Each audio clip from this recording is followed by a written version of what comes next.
sent the stats around. It's good to have numbers. You know, now that we've been taking stats for a while, we have a lot of numbers. And I mean, all sports are broken down by numbers. The numbers are impressive for this fight. Yeah. See that stare down? How he stepped. Thank you. I bet you guys didn't notice, but I really like him. I like that kid. I like that kid. What about the, you know, in the co-main event? I know you're a guy that likes to follow the odds a little bit and see how it plays out. I mean, massive favorite. Yeah. Does that make sense to you? Well, we've seen over the last couple fights, odds don't mean shit. Odds mean nothing. You know, people have been counting Dan Henderson out for a long time now. And I'd lie if I said I didn't either. And I'm sure most of you did too.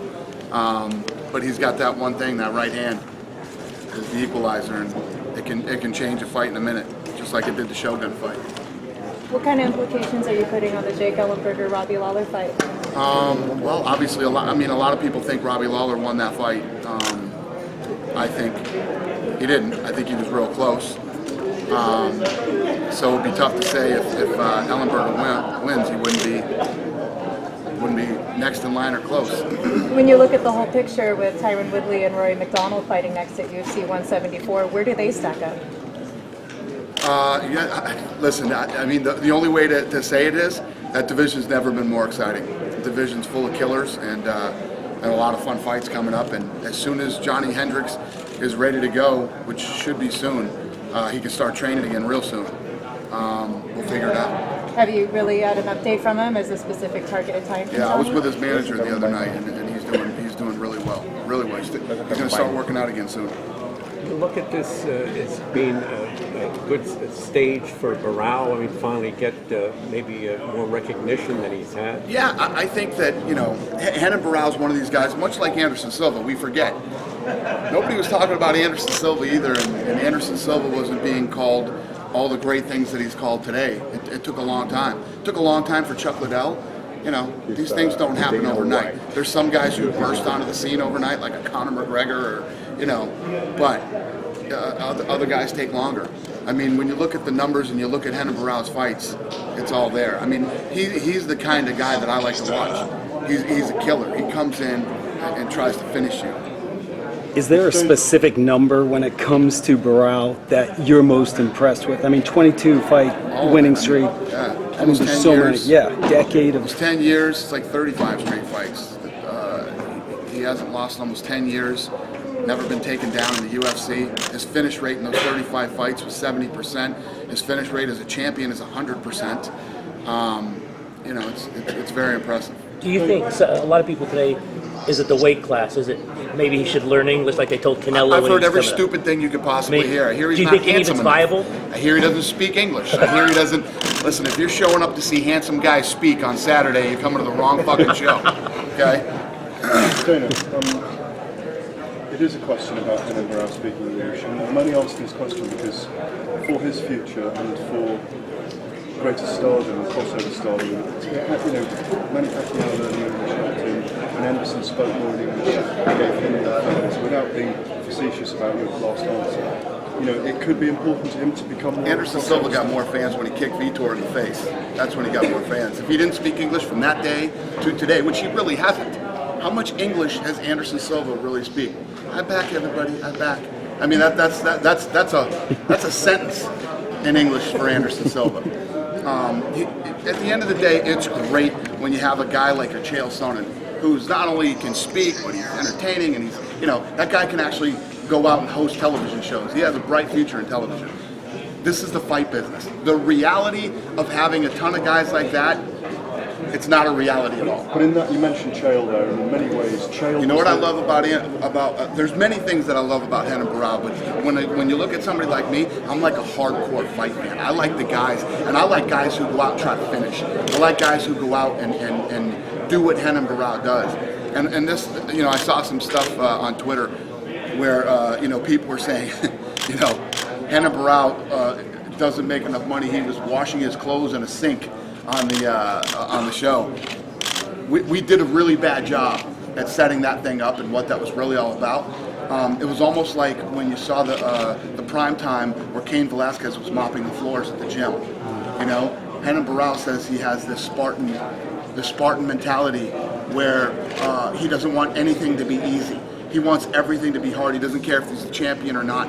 He washes his own clothes when he's on camp. There's nothing, there's no frills in his camp. But before he was the champion and now that he still is the champion, it's not a money issue, it's a mindset issue. When you mentioned Shale there, what I was going to go on to say was, in a sense, he was the perfect foil for Anderson to cross over and become a bigger star, wasn't he? Do you think Dillashaw, with his style, could be that kind of thing for Barrow, or are we waiting for someone to have a trilogy with him? Could it be when Dominic Cruz returns? Is it, you know? Who knows? I mean, here's the reality. The reality is a lot of people are writing Dillashaw off, which is a bad idea. He's a tough kid. He's very well-rounded. And again, going back to the numbers, I don't know the exact stats, but it's something like this. Significant strikes per minute. Renan Barrow's at something like 3.7 significant strikes per minute. The average in the UFC is 2.61. Dillashaw has the record in WEC and UFC for most significant strikes per minute. His is like 4.8. And it's even more impressive on the ground. 40% of his damage is done on the ground. I mean, when you put the numbers together, it becomes this is one of those fights that's going to be a war. It's going to be all about whose chin's going to hold up in this fight. Final question for me, final question on Barrow. What's your answer to people who are saying that he's not paid enough at the moment? Which guy is paid enough in the UFC right now? Other than me. I don't know, but a lot of people are saying That's that. what everybody What's your says. Mind your fucking business. Worry about your own money. Worry about what you're making every day. You know what I mean? When Renan Barrow's doing just fine. You know, on one hand, I got people saying Renan Barrow isn't a draw. Nobody gives a shit about him. Maybe it's because he's not handsome enough. Maybe because he doesn't speak English. Maybe because he's a lighter weight class. Yet he's not being paid enough. Which one is it? Well, if he's none of these things and he's not a star, then why should he be paid more money? If he is all of these things and he is a star, then he's going to make what he's supposed to make. It's pretty simple. I mean, the guys who bring in the tickets, the pay-per-views, and everything else, they get paid. They get paid very well. Do you feel like all it would take is like an Anderson Vitor type moment for him to break through? I mean, it could be like just one fight, one moment. It's not so much about learning the language or anything else. I mean, if he had a moment like that in his fight, you think he could break out? I do, and you know, and Anderson had a couple of those moments.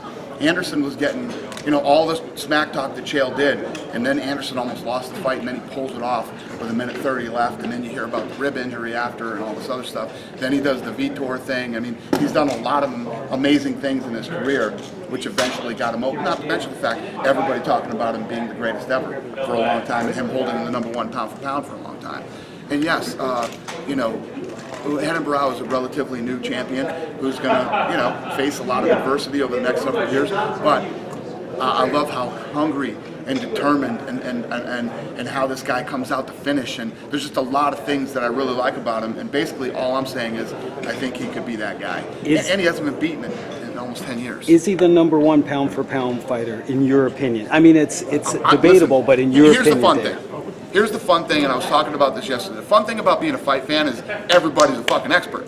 Everybody's an expert. Talk to anybody about fighting, and everybody knows something about fighting, and everybody's going to have their own opinion.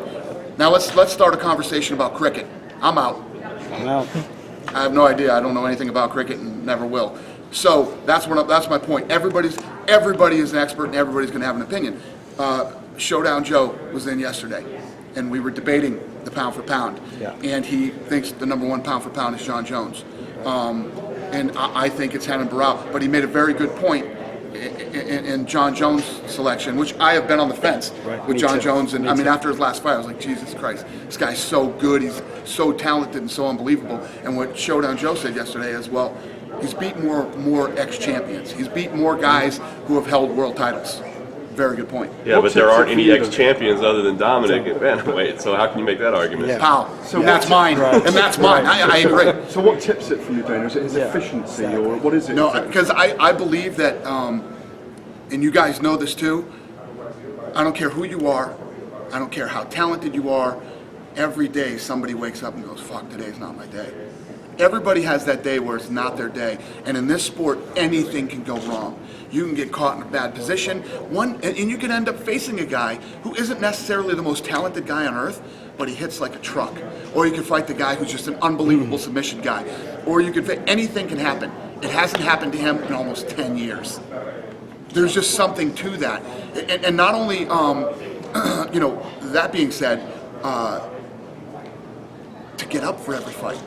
To get up for every fight and to go in there and perform and to look the way he just looked at Dillashaw when they squared off. There's so much more that goes into being a fighter. The mentality, he'll fight anybody, anywhere, anytime. You call him and there's no hesitation. There's no, oh, I don't want to fight this guy today and I don't want to fight that guy tomorrow. He'll fucking fight anybody, anywhere, anytime that we put in front of him, and he does that every time. So there's just so much more that goes into being, and if you look at what the pound for pound really means, it means that if everybody was the same size, who would come out the winner? And I just think that's Hannah Burrell right now. Do you think that's, And he washed his own clothes too. Do you think that there's also maybe just he's got a slight extra challenge in the fact that he's a lighter weight class, just to the casual fan? You know that age-old thing about... I don't care about the casual fan. I'm talking about hardcore fight people. But Who's the best? Who's the pound for pound guy? No, I'm just saying as far as lighter weight classes go, this even in boxing, it's always been a challenge. You know. Well, the lighter weight classes have kept boxing alive Yeah. For the last 15 years. It's true. It just seems like sometimes it takes them a little bit longer to get noticed. Yeah? I'm just saying if he I were think light it takes, heavyweight. I mean, we could say the same thing about the 170 pound division. I mean, George St. Pierre was a big star. Hughes was before him, but all the other guys, you know, it becomes a lot of white noise. The division has never been more exciting than it is now. It's super exciting, and we'll see who can break out and be the next star there. And even at 185 pounds, Anderson Silva had a long time. But at that point, the welterweight guys were some of the lighter guys. It just seems like maybe, you know, as we get further and further down in weight, you're obviously, you know, wanting to... If you tell me, listen, I don't like watching 145 pounders. I'm not into it. You're not a fight fan. Right. You're a fringe guy who will sometimes. I'll give you an example. I guess NASCAR. I'm not an avid NASCAR watcher. You know, if I'm stumbling through and I see it, I'll watch it for a little while. You know, I'm not what you would call a hardcore. But if something big was going on and like there was something, I might jump in and watch a NASCAR event.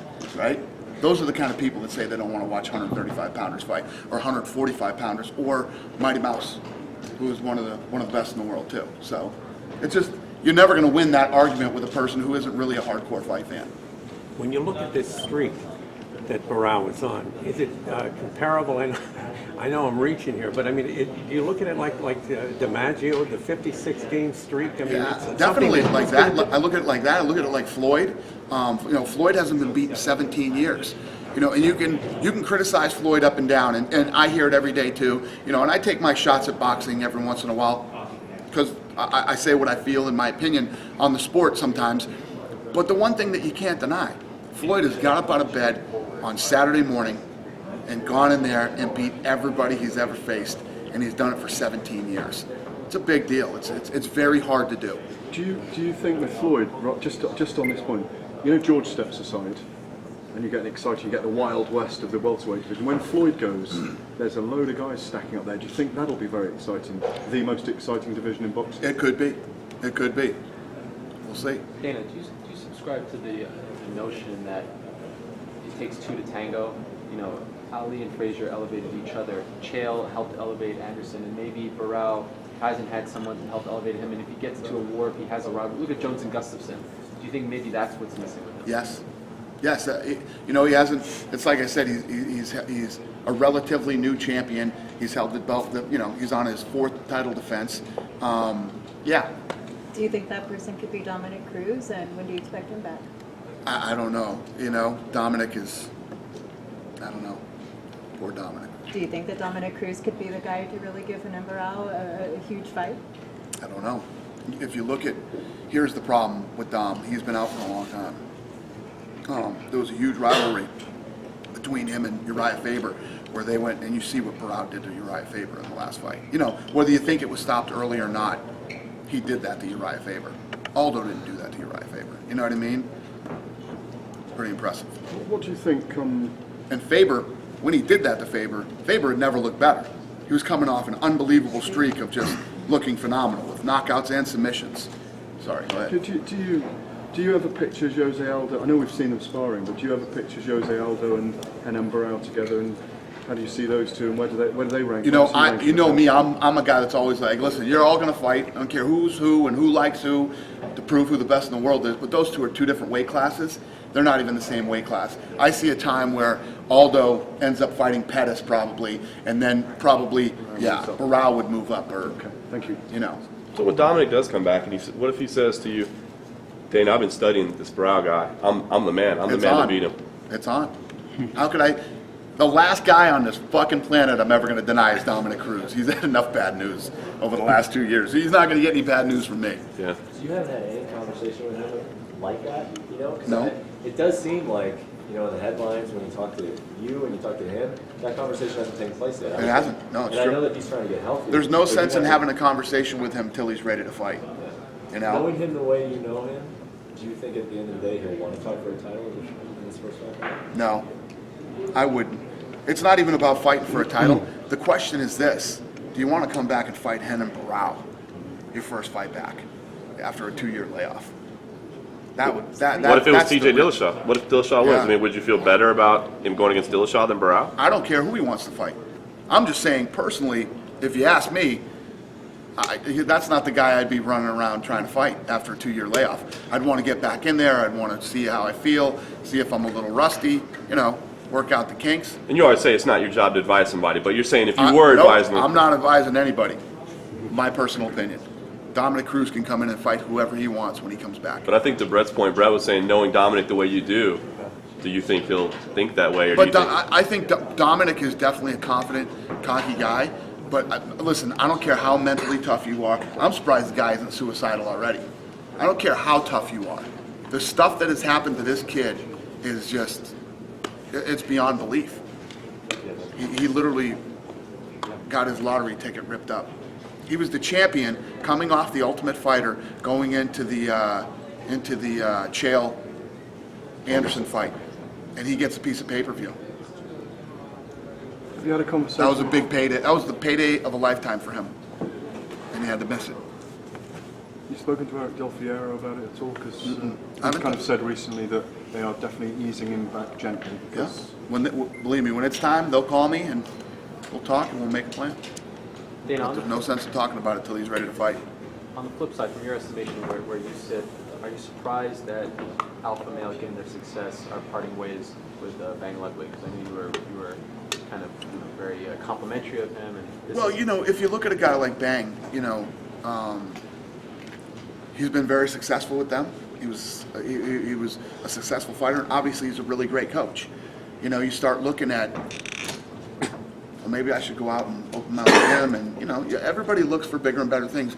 You can never fault a guy for wanting to better his situation, and you know, plus I'm sure he wants to get back to Colorado too. That's where he's from. Do you think that they're at risk of becoming somewhat of a Buffalo Bills type of situation? The alpha male guys, they keep making it to the championship match, but they keep faltering. Do you think that there's more pressure in some ways on the, like with Mendez coming up and Dillashaw here? Faber just had his opportunity, and Benavidez just had his opportunity. Do you feel like there's that kind of pressure on them right now? I don't know. I think that every guy. I love that camp. I love the mindset of those guys too. I was watching. You know, we do that. Why can't I remember this fucking show? The show that we do where we did like the rewind of Fight flashback. Yeah, flashback, fight flashback. Thank you. I just watched the one today for their first fight for Mighty Mouse and Benavidez, and it's so good. It's like the whole team rallies around him, and they're calling him champ, like he's going to be the champ today. He's like, I'm a normal man now, but in a few hours I'm going to be the champ of the world and stuff like that. They got a really cool camp with a lot of cool guys. What I was shocked was that he had a shirt on today. They never wear shirts. Other than that, nothing else shocked me. I like those guys. Where did the idea for this new show Embedded come from? So what I wanted to do was I wanted to make like my video blog on steroids. You know, I wanted to see what I've been doing over the last several years was all the stuff that goes on the night of the show. So what I wanted to do was I wanted to pull the whole week of the fight together in just a blog style show leading up to the fight. Henderson stole the show in that. What Yeah. did you think about him bringing Yeah, the well, you know what's Popeye's funny chicken in? is, I said, because it was easier to start with Henderson and Cormier because they were close, because this was just an idea I had. I didn't know how the thing was going to work out or how it was going to go. So I said, these two are the easiest, they're the closest. So let's start with them. When everybody else gets here, we'll start filming them as they arrive, and we'll start doing this and that. So we said, we know how Hendo is. It's probably going to have to be Cormier heavy because Hendo's going to be a dud, right? Right? I mean, everybody knows that. Yeah. He stole the fucking show. Totally. He was awesome. Henderson was awesome leading up to this fight, and not only is he like completely different with his personality in Embedded, but all the PR staff at the UFC said he was unbelievable this week. I agree. Like he was a completely different person. We got him 2 weeks ago. It was fantastic. For all the pay-per-views. Yeah. How much more? I mean, when you do the blogs, it's just Elliot with the camera. I would imagine this costs a lot more to do, right? Yeah. To have the guy fly out here. It's way more expensive than my video blog, Right. and it's a lot cheaper than Primetime. No, well, It's kind of like the marriage of both. Yeah, but I wasn't even thinking about Primetime because Primetime's on hiatus right now. Right. We'll come back and do one soon. But this was just I came up with this concept. I wanted to do like my video blog, but from all angles leading up to the week of the fight, and I wanted to see if we could pull it off, and we did. People And- seem to like it. Which is the prime time? Which fight will the prime time come back for? I think we're going to do Primetime again for Kane Verdum. will the embedded cover all the way through, like your vlogs do, up to the fight, back in medicals and everything? Yeah, so it's all still a work in progress. What I'm thinking about doing is we will do Embedded leading up to the fight, and then you'll see my video blog after the fight, just like it always was. So about how many episodes do you imagine for each, leading up to each pay-per-view? Every day, episode? the stuff is real time. I mean, stuff, the Embedded that will go out today happened yesterday and last night. So, Does that prove to be kind of a cost-effective alternative to doing? Obviously, you can't do prime time for every fight card. I mean, the embedded show looks incredibly high quality, and you're just saying yourself that it's kind of in that middle level between Right. your first-person video blog and prime time. It seems like that's a real happy medium from a budgetary standpoint. yeah. Yeah. It was just an idea. It was a concept that I wanted to try. I thought about it. I came up with the concept. Our creative guys came up with the name Embedded, and then we did it, and people seem to like it, and the thing keeps getting some steam. So I think the next one will be even bigger, because the next one will be following Ronda and Weidman and Machida, and that whole Are we going to eventually find out- Vanderlei and Chael, and I'm sure Chael will be boring. Are we going to eventually find out that what makes prime time expensive is Henry Rollins voicing it over? Oh, hell no. No? Hell no. That isn't even close to what makes that expensive. What makes that so expensive is you have to hire this is a full production following both these guys, and then you have to get it and edit it overnight. Like, it's a television show. It's a television show that airs on television, a 30-minute show. Yesterday's episode of Embedded was 5 minutes. You know what I mean? So not only do you have to do all the work shooting it, flying everybody up there, shooting it, et cetera, then editing it and turning it around in a really good quality television show in 24 hours. Along those lines, between the press event today and the press conference tomorrow, which is not only promoting UFC 175, but the Ultimate Fighter finale, that workload, that's promoting 3 major cards in 24 hours. That's a hell of a workload even for you. Can you take us kind of behind the scenes for a second, talking about keeping all those balls in the air and making sure everything gets proper attention? You know what? Putting on events for us now is this is what we do. Back in the old days when we were doing 5, this would have killed us. We would have been dead. This is what we do now. It's easy. It's easy for us now. You've made a lot of announcements for the UFC on Fox 12 card, but yet it has no main event. I was just curious if there was any main event to announce for that yet. No. San Jose, July No. 26th. They're terrorizing me too. We got to get that done because we need artwork done for that thing now. I was getting yelled at yesterday by one of the girls who works for us. The thing is Jones Gustafson still the fight? Or are you maybe waiting to see what happens this weekend? Is that still the fight for what? the next fight for Jones? I mean, is that the fight? Oh, I mean, yeah, no, that's the fight. like, there's no chance that Cormier could come in and, you know, have the performance of a lifetime, flatten Dan Henderson in the first round, get on the mic, call out John Jones, and we say, you know, Gustafsson deserves that fight. He you know, that fight was razor thin. It was an amazing fight. He fought another fight. Jones fought. You know, it's time for that fight. is there? You had mentioned before that maybe it could happen in Sweden.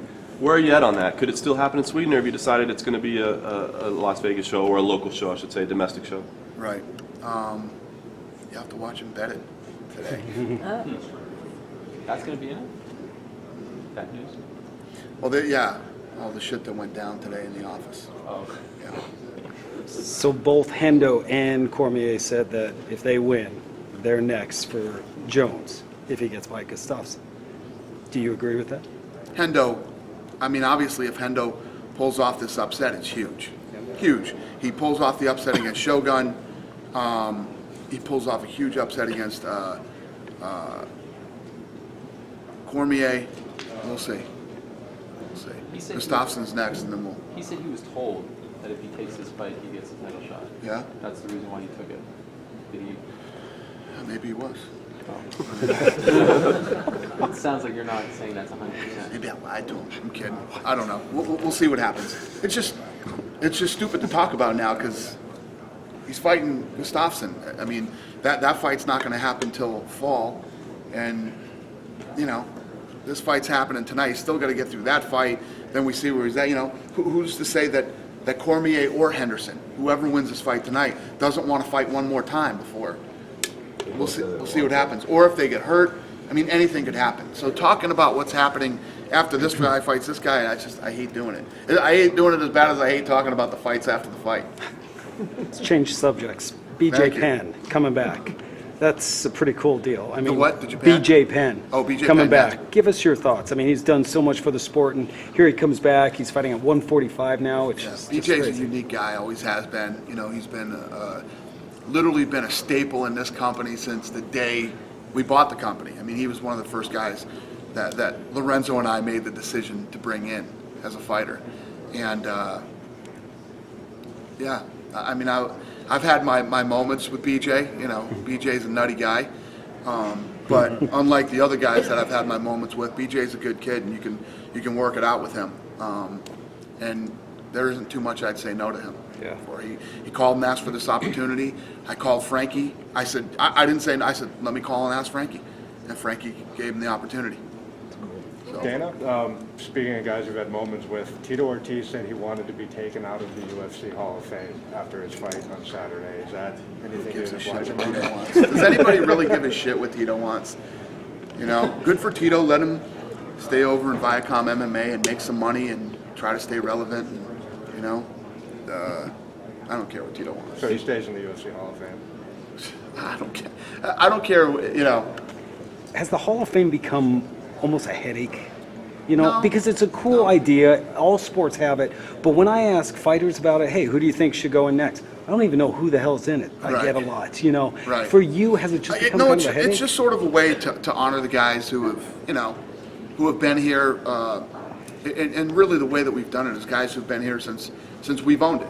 You know, other than Coleman and Hoist, obviously. But, you know, everybody's honored, and, you know, Tito was all pumped up, you know, the day he went in. Right. Showed up with his white suit and his white shirt, and his white tie. So speaking of those Hall of Famers, what about Ken Shamrock and the recent truce you two have had? Yeah, you know, we're best friends now. And, I'll be honest, you know, I respect the fact that Ken reached out and, yeah. He reached out to you for what? To bury the... To squash it, yeah. I was out, had a couple drinks in LA, and guy asked me a question about him, and I said, who gives a shit what he thinks? And then TMZ put it out there, and then they asked him for a statement. He said, I want to talk to him, and I want to squash this whole thing. I want to, you know, I want to apologize and make up. When he called you? I called him. You called him? Yeah, Well, how long did you talk for? about 40 minutes. Really? So what did he want? You know, just wanted to be on better terms with you and move Yeah, on? it started off a little heated. You know, we both have different opinions on the way things went down, and you know. But at the end of the day, you know, he wanted to end it, and I'm fine with that. I'm not as hard to deal with as everybody thinks I am. So Frank is next. I can't ever see that happening. I honestly can't ever see that happening. And at the end of the day, Frank Shamrock and I never really had a relationship, you know, whereas Ken and I did, or I felt we did. Right. You know what I mean?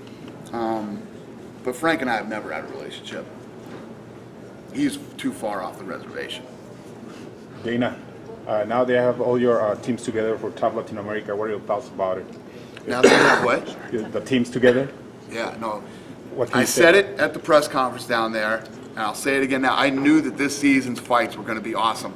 The first fight is a good fight. These guys are coming in and doing exactly what I said Latinos do. And Great. the first day that I went in there, 8 of these guys, no habla, nothing, okay? Yep. The other 8 are, and I was talking, they didn't understand one word I was saying. But you should see how fired up these guys were just to be there, and Yeah. it's really this is going to be a very fun season. I'm not missing shit this season. I'm at every fight. I'm rearranging my schedule to make sure that I'm there for everyone. I'm not missing one of these this season. And one more question about that. You just signed a few days ago Arbac Arreola from Tijuana. This is the 8th fighter that you have signed from that was born in Mexico. What can you say about this guy? Because we're from going crazy in Mexico, man. We're from San Diego. This guy is like 10 minutes away, and he never thought he was going to be on UFC. Yeah, What can you say he was about wrong. Arreola? And a lot of other guys in Mexico that didn't think they were going to be in the UFC were wrong too.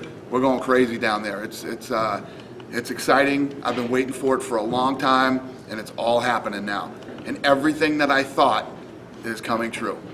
Great, thank you. Thank Dana, you. the rankings talks kind of died down a little bit, but I hadn't seen you since then. In retrospect, do you have any regrets the way that was handled? Like with Nate Diaz, especially taking him off the rankings, it seemed like an emotional decision. You know, like not I don't want to say retribution, but just kind of a well, if you're not I taking like fights Nate to hell with Diaz. it. I like Nate Diaz. Yeah. So there's no retribution there. You know, it's like Nick. Nick retired. Nick's off. How about TJ Grant? Nobody's talking about taking TJ off. He was next in line for a title shot. Right. He's off, and Nate Diaz is off. Nate Diaz, you know, doesn't look like he's going to be fighting anytime soon.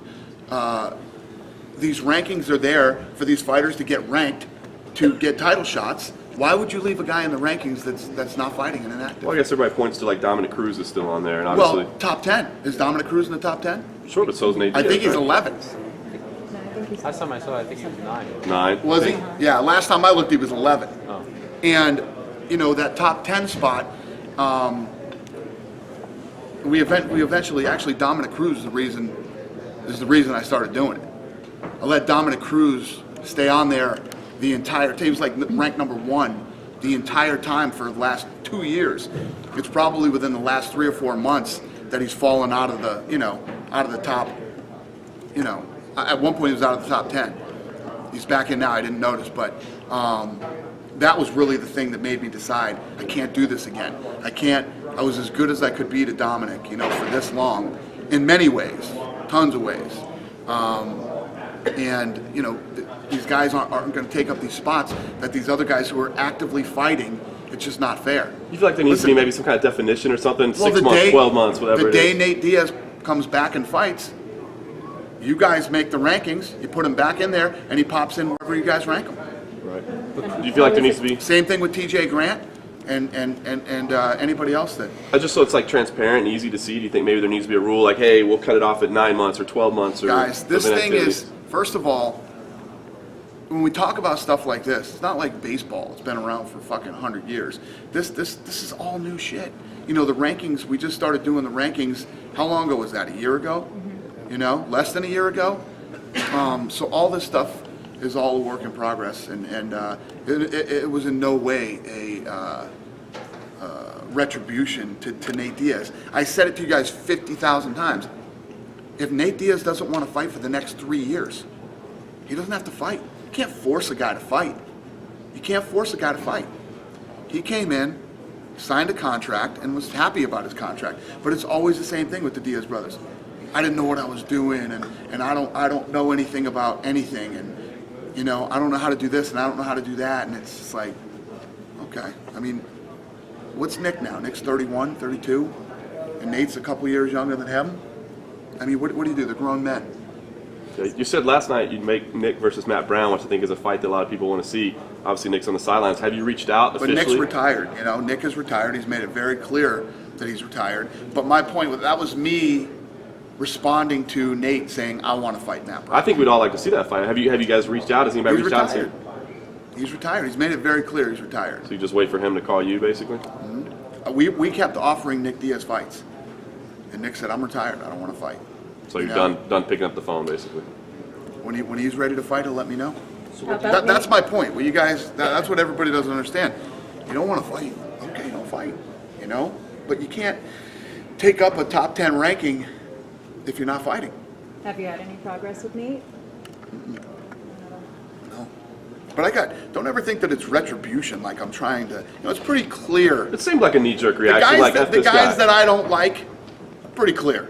And if it was a knee-jerk reaction, I'd tell you. You know I'd tell you. It's not like I'm going to sit here and go, oh, come on, guys.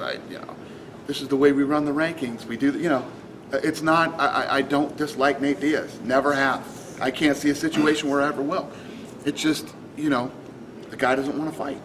If he doesn't want to fight, how's it any skin off my back if he doesn't want to fight? It doesn't matter.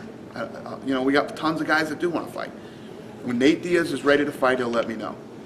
But they want to jump in strategically and, I'll take this fight, or I'll take that fight at 170, or I'll take a title shot. Give me a title shot and I'll take the title shot. You won one fight in your last 3 fights. Yeah. You don't just jump in and take a title shot, especially with all these guys. I know the Diaz brothers are fun. I like watching them fight too. I like seeing them, do the thing, and I like all that stuff too. I like all the same things that you and the fans like about the Diaz brothers. But they can't just jump in whenever they want to and jump over all these other guys that are active and fighting all the time. So Nick says he's holding out for a title shot. There's just no way that's going to happen. Yeah, it's not going to happen. But a Nick versus a Matt Brown would be a hell of a way to get to a title shot. Sure would.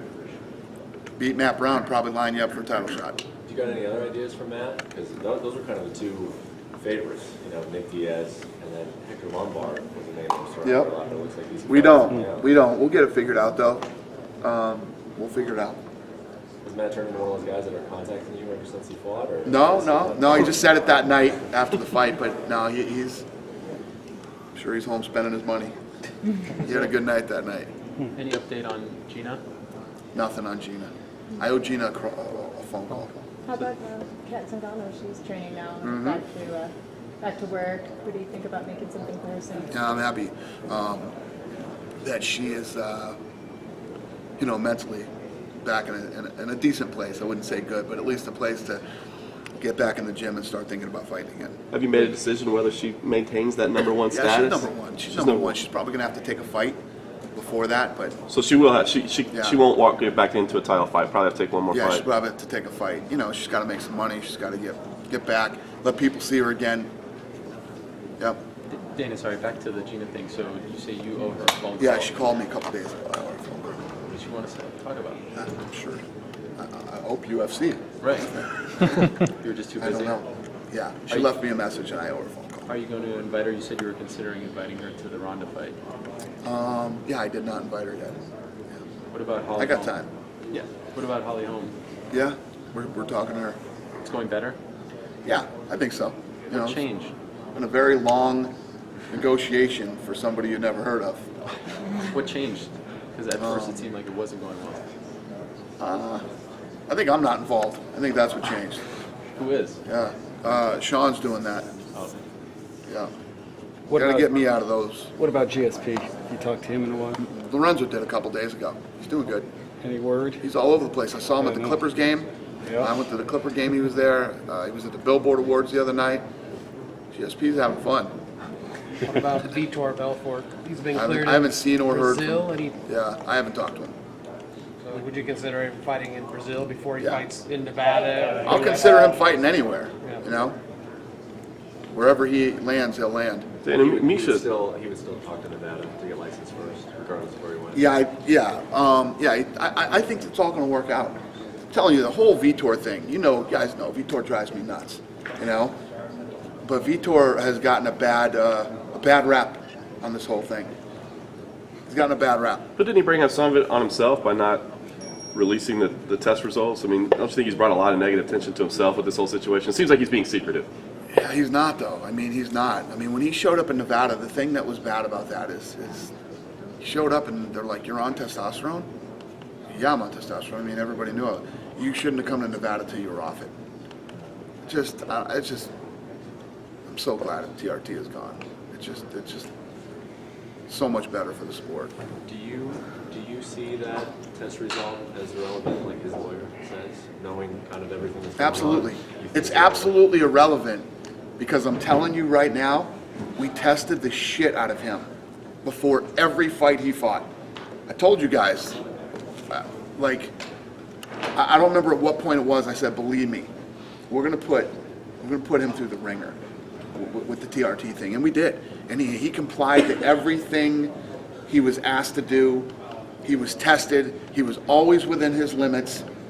Vitor Belfort was never cheating, But then it became a thing where, TRT was looked at. When you looked at Vitor and how he fought and how he looked and everything else, there's no doubt about it that TRT, that's what the stuff is designed to do. Stuff is designed to make a guy my age work like a guy John Jones' age. That's what TRT is for. And it worked. It definitely worked for Vitor. It was supposed to just normalize the levels, though, correct? It's only supposed to get you to normal levels. So if he was Right. over when he And he took that wasn't. test, That's my point. The thing is with We're Vitor sure that he Belfort wasn't? is he was never over his limits right? when he But fought. the test in Nevada, we're sure that he wasn't. That I don't know.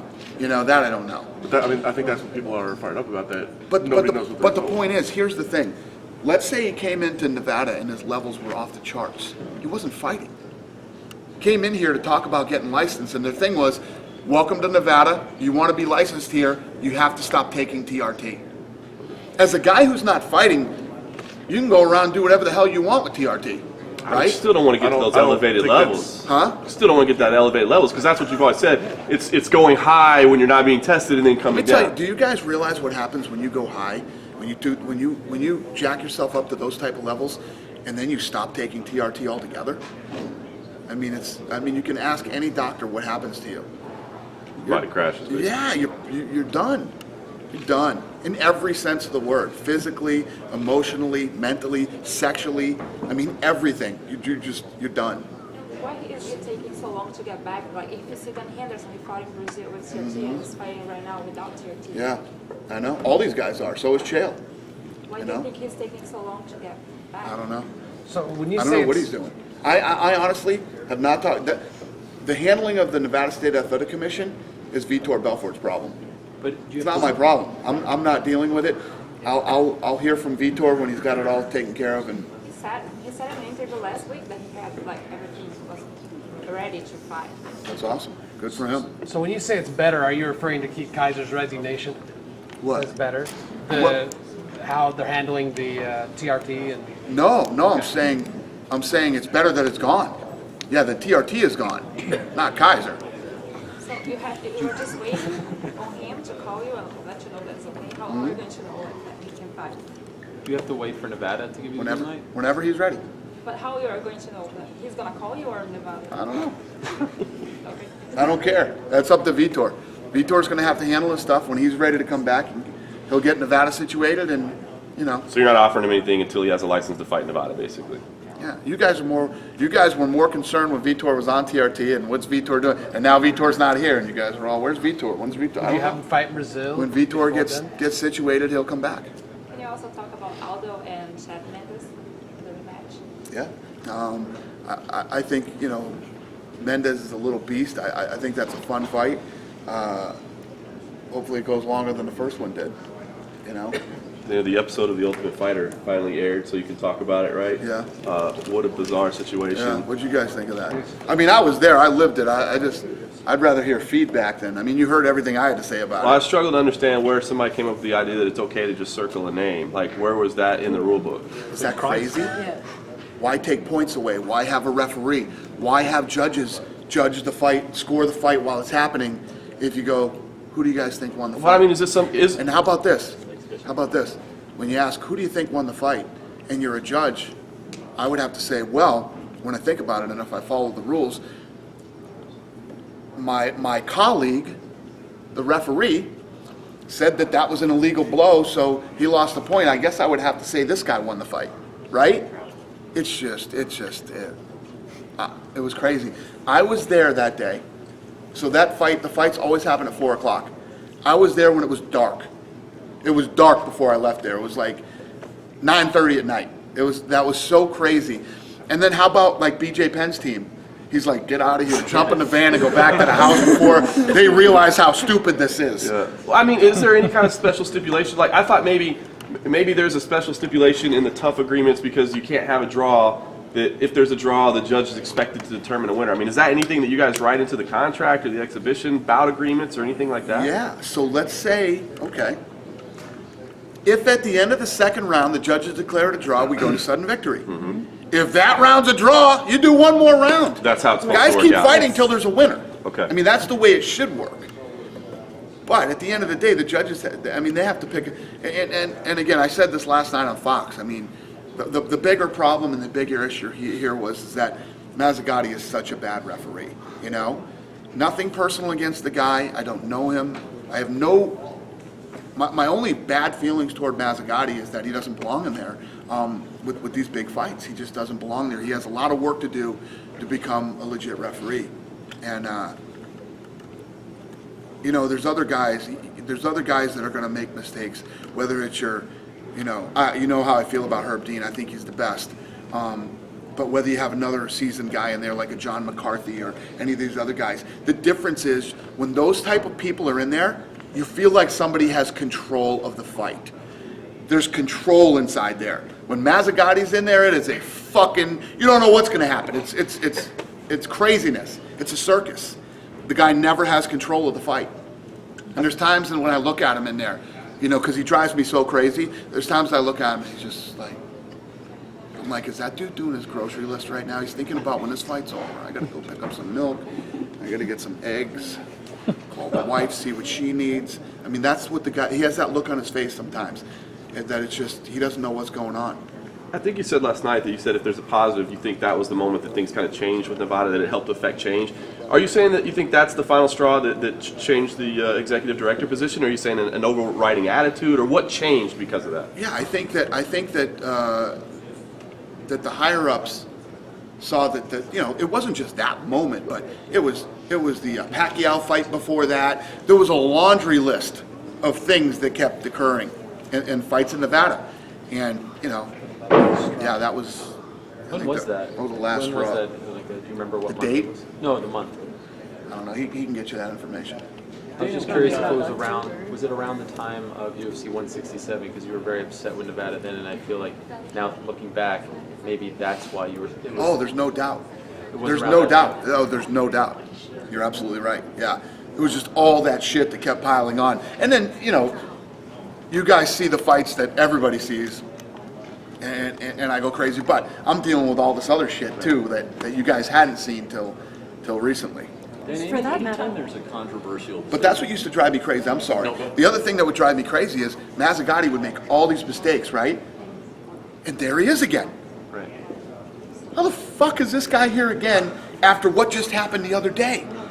There has to be penalties. There has to be, you know, when you fuck up at work big time, there's penalties. There's, you know, you get sent over here, or you're on probation, or you're this, or you're that. You can't continue to destroy people's lives and make these bad decisions. And listen, I was not crazy about the way that kid fought. He was laying on the guy. At least the Zapata kid was trying to win the fight and actually fight, you know? You know, and after that aired last night, I saw the wrestling guys coming out and going, fuck you, and, you know, telling me on Twitter, you know, yeah, this isn't wrestling, guys, okay? This isn't a wrestling tournament. It's a fight. This is a fighting organization. We want guys to fight. Zapata was actually trying to fight. So, you know, for me personally, you know, with the UFC, I was happy to see this guy win because he's actually fighting. But I honestly think the other guy should have won, as did even Zapata knew Well, do you think it should have gone to a fourth round though? Because it would have been a majority draw, no? No, it shouldn't have gone to a fourth round because he should have won the fight. But just You based on can't, you can't lose a point in a one-round fight and win. No, I understand, but just based on how the scorecards came out, didn't two judges score a draw and one scored a third? So wouldn't that make it a majority draw? No, it was the. Yeah. Oh Yeah, yeah, he yeah, just said yeah. should've gone to a yeah, fourth round. Right. Should've No, gone- no. This is the way I look at that too. If you're in a sudden victory round, right, and you have three judges, and one judge says this guy won, and the other two, call it a draw, you give it to the guy that the judges say won the fight. Do it on. I would do it, fight as a yeah. whole? If one judge thought that guy won the fight, I think he should have won the fight. But what's even crazier is, right, if one guy says you're in a sudden victory round, there has to be a decision in this round no matter what, and one judge says, I think this guy won, and the other one said, well, I think it's a draw, I would give it to the guy that the one judge picked and thought won. But what's crazy is then you go back and you say, well, who do you think won the fight? We think that guy won the fight. Then how did we end up here anyway? It's crazy. The issue would be if the commission would even allow a fourth round. Because if there's a sanction for only 3 rounds, that could be the problem. Is that you couldn't even Well, go no, to, I mean, you couldn't even go to a sanction. it's not even that it's sanctioned for 3 rounds. You have to come up with a winner. There absolutely has to be a winner. So the way you would look at it, and if you didn't want to go to a 4th round because of red tape or whatever you think the answer is, one judge said this guy won the fight. The other 2 didn't have a decision. You got to go with the guy who has a decision, in my opinion. And for that matter, do you think it's time to maybe look at the unified rules and amend them in any way? Because damage currently really isn't a category. We have aggression, control. Do you feel that it's time to revisit those? No, I don't think that the unified rules need to be revisited. I just think that there needs to be a much better job at educating officials, and that's happening now. I'm really happy with where we're at now. Now, one of the athletic commissioners, Cisco, he takes everybody in after fights, and they review tapes. They look at what was done right. They look at what was done wrong, and I honestly couldn't be happier with the direction that is going in now. Dan, every time there's a judging controversy, people call into my show, and they always ask the same question: where do these judges come from? So then you start telling the story about state athletic commission, et cetera. You must get asked that question all the time, and when you don't have 45 minutes to rant on it. What I get is, you crooked son of a bitch, you fixed that fight. That's what I get. If you don't like the judges, fire them and hire new ones. That's what I get from dummies that watch the show. But how do you explain it to them? What's your sort of layman's explanation when somebody asks that question? Where do these judges come from? How do you explain it to them? Yeah, well, for over the last several years, a lot of these judges have come from boxing. And I think that, these guys are looking at getting more. Let me ask you a question, you guys. What makes Herb Dean the best referee in the sport? What makes him the best? I think it's the Awareness. He knows exactly what's going on. He's been in an armbar. He's been choked. He's been here. He's been that. He's done everything. Herb Dean is actually trains in it and does everything and knows the sport. That's the difference between a Herb Dean and a Mazzagatti and a lot of the other guys. That's why he's so good, and that's why he's the best referee in the business. John McCarthy too. John McCarthy, has done it. He's fought. He's done jiu-jitsu, for many years. The difference is awareness, knowledge, knowing what's going on, knowing when a guy is in a certain position. Yeah. Dana, I don't know if you've probably been asked this before, but would you be a good referee? I was a referee in boxing. I did ref boxing. How were you? Well, nobody was crying about me. Nobody was yelling and screaming and telling me not to ref any more fights. So, and I don't know if any of you boxing guys know Mitch Halpern or remember Mitch Halpern. But that's who I trained under. I trained under Mitch Halpern. You know what that guy did? He was already considered the best referee in boxing at the time. Okay. Didn't he used to go to gyms in his lunchtime or something? He had a job in every lunch break, and that's back when Las Vegas was cracking. There was 7, 8, 10 boxing gyms in town, and it was the who's who, sparring, getting ready for fights. Mitch Halpern would go there on his lunch break and ref the sparring, move around, look for things, tell the guys to break, and he was already considered the best referee on the planet. And And you learnt a lot from him? Yeah, I learned everything from him. And what about judging? I mean, I personally think you're a very good judge of a fight, but sometimes you do get it wrong, in my view. Would you make a good judge if you were octagon side as well? I don't know.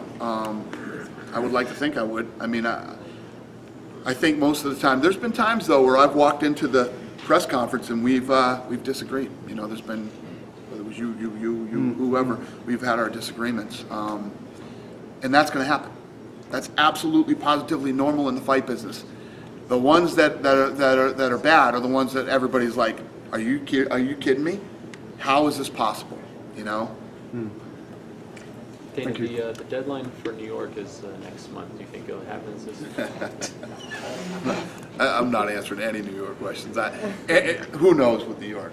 I would weigh on the side of no. So now you're just cautiously pessimistic. No, I'm pessimistically pessimistic So about New No York. signs, nothing. No one's tipping their hand. No. I would say no. If Dan would have lost, But we'll give it a shot. If Dan would have lost the Shogun, it would have been 4 in a row. At his age, do you think he would have been done after that? I don't know. I don't know. So it would have had to happen first. Maybe he would have retired. There are rumors going around about something that happened with Ali Bagatinov at his camp. Can you confirm that something happened with him? Yeah. Something happened. Can you talk about it? I'd rather not. Okay. It's not important. Okay. It's not worth it. Are the negotiations with Holly Holm still in progress? Yep. Yeah. Is there a future you can give us? We'll see what happens. Yeah. Hey, Dana, that last... Glover and Rashad. Glover and Rashad? Rashad. What happened? The rumors about they fight each other. No, Glover's hurt. Glover's going to be out for a while. Yeah. Yeah, that would have been like the week before 167. Oh, it was the week before? Yeah, week before 167. Yeah, I was at the end of my rope. What was the award that you got last weekend, and why were you wearing a tuxedo? It seemed very out of character. I received the Sports Visionary Award from Sports Spectacular. What is Sports Spectacular? It's a big awards event that they do in LA every year for sports.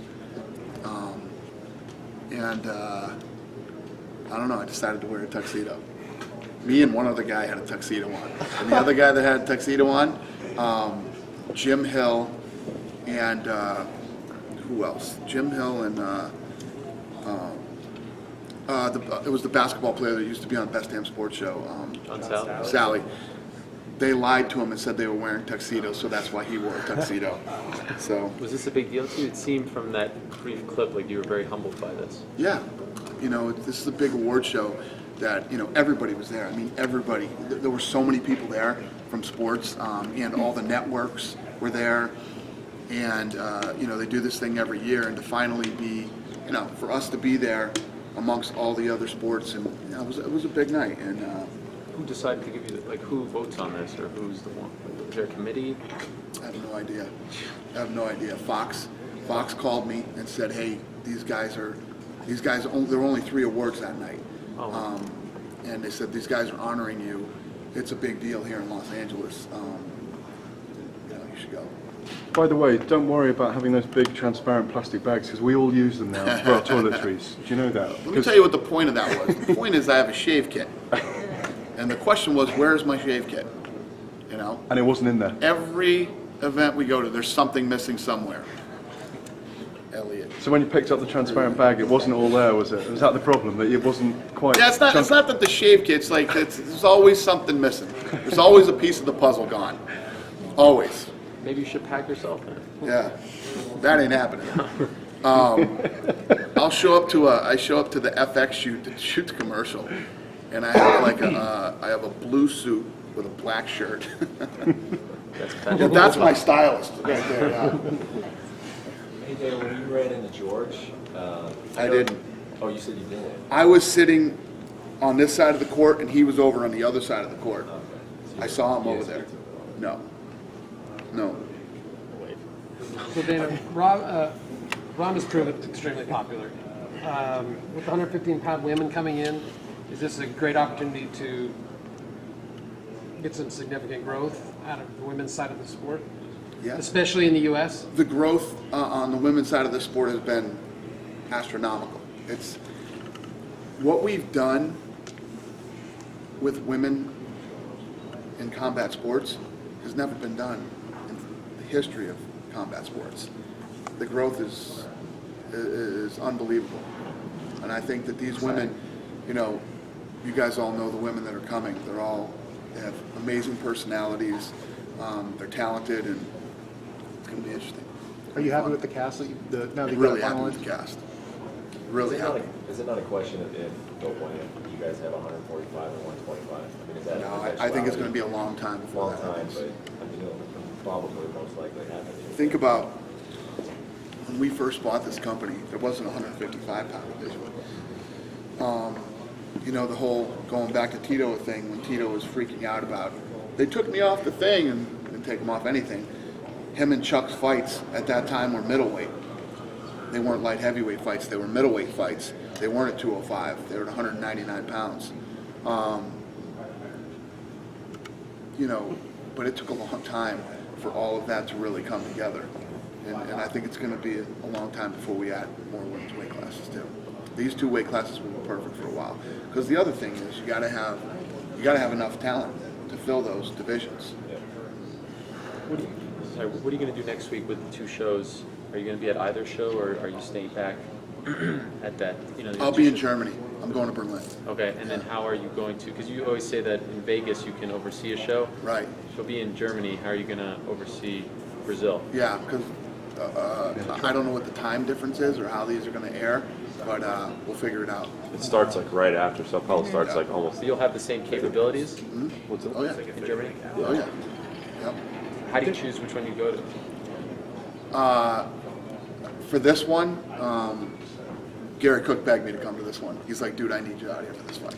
So, I'm going. Dan, I want to get your thoughts on John Jones. There's been a lot of discussion lately about what he should do with his career, what approach he should take. Cormier said he should brace in his full Mayweather, kind of go a full heel, be a villain.